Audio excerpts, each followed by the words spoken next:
دیکھیے اگر وہ بینچز سے نہیں علیحدہ ہوتے تو پھر ہماری لیگل ٹیم جو ہے اس کے بارے میں سوچے گی اور فیصلہ کرے گی کہ اگلا سٹیپ کیا ہونا چاہیے اور کب دیا جانا چاہیے. ہم نے بیانیہ جاری کیا ہے ان ججز کے بارے میں, جسٹس جہانگیری اور ان جیسے اور ججز کے بارے میں جن کے خلاف یہ ریفرنس پہ جا رہے ہیں, ہم ان کے ساتھ کھڑے ہیں. اگر اپنے ضمیر کے مطابق کوئی ججز بات کر رہے ہیں, فیصلہ کر رہے ہیں, تو یہ بہت خوش آئند بات ہے پاکستان کے لیے, کیونکہ میرا یہ ذاتی یقین ہے اور میری پارٹی بھی اس میں بلیو کرتی ہے کہ اگر پاکستان میں تبدیلی آئے گی تو وہ جوڈیشری کے ذریعے آئے گی, وہ انصاف کے ذریعے آئے گی. یہی فیصلہ کریں گے تو پاکستان میں تبدیلی پاسبل ہوگی. اگر یہ لوگ نہیں کریں گے تو تبدیلی جو ہے وہ اٹکی رہے گی. دوسری بات ہے پاسٹ میں جو ہوتا رہا ہے, جو آپ نے فرمایا, پاسٹ میں بہت کچھ ہوتا رہا ہے. ہم نے فیصلہ کیا ہے کہ ہم صرف آئینی راستہ اختیار کریں گے. ہم پارلیمنٹ کے اندر بات کریں گے, ہمارے پاس جو لیگل آپشنز ہیں ہم ان کو ایکسرسائز کریں گے, اور ہم چاہتے ہیں کہ ہم ایک پیسفل پرامن عوامی احتجاج شروع کریں. وہ ہماری ٹیم اس پہ کام کر رہی ہے, ہم کچھ ریکارڈ اکٹھا کر رہے ہیں. میں آپ کو چاہوں گا ایک چیز اور جو میں بھول گیا ہوں وہ ذرا نکالیں گے آپ, اس کا جو ہے مریم نواز کا جو ہے یہ انہوں نے جو آئی ایس آئی کو ایو اسٹاپنگ کی, ہمیں اب آپ نے لیگلائز کر دیا اس کو کہ وہ آپ کی میری کسی کی گفتگو جو ہے وہ جب چاہیں اس کو سن سکتے ہیں.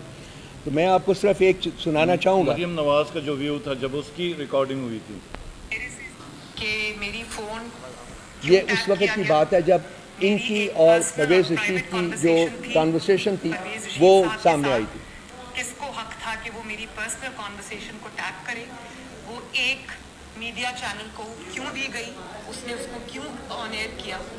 پہلے تو مجھے اس بات واٹس ایپ کرا دیتے جائے اور مجھ سے اس کی ابھی کروا اس نے پھر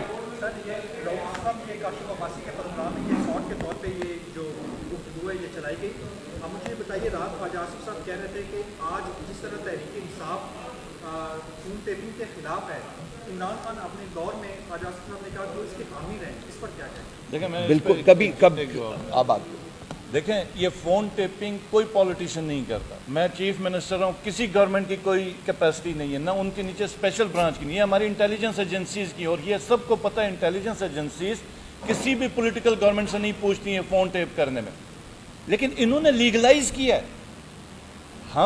ہمارے دور میں بھی اگر ہو رہا تھا تو وہ انٹیلیجنس ایجنسیز نے کیا. انہوں نے تمام جو ہم کہتے ہیں کہ ایک انسان کی, سٹیزن کی جو پرائیویٹ لائف ہے یا پرائیویسی ہے, اس کو لیگلائز کیا کہ ایجنسیز کریں. اس کے اوپر پروٹیسٹ ہے, اور یہ خالی پی ٹی آئی کا نہیں ہے, یہ اکراس دا کنٹری تمام سٹیزنز کا ہے. اور یہ وہی پروٹیسٹ ہے جو مریم نواز کہہ رہی تھی کہ سب سے پہلے مجھ سے معافی مانگیں کہ میری پرائیویٹ کنورسیشن کے اوپر آپ نے ریکارڈنگ کیسی کی. انہوں نے کبھی یہ الزام نہیں لگایا کہ یہ عمران خان نے ریکارڈنگ کی. ان کو پتہ ہے کس نے ریکارڈنگ کی, اور خواجہ آصف کو تو شرم آنی چاہیے اس بے شرم انسان کو کہ یہ حقیقت نہ بتاتا ہے نہ یہ ایکسیپٹ کرتا ہے. ہمیں پتہ ہے اس ملک میں ایکچوئل پرابلم کیا ہے.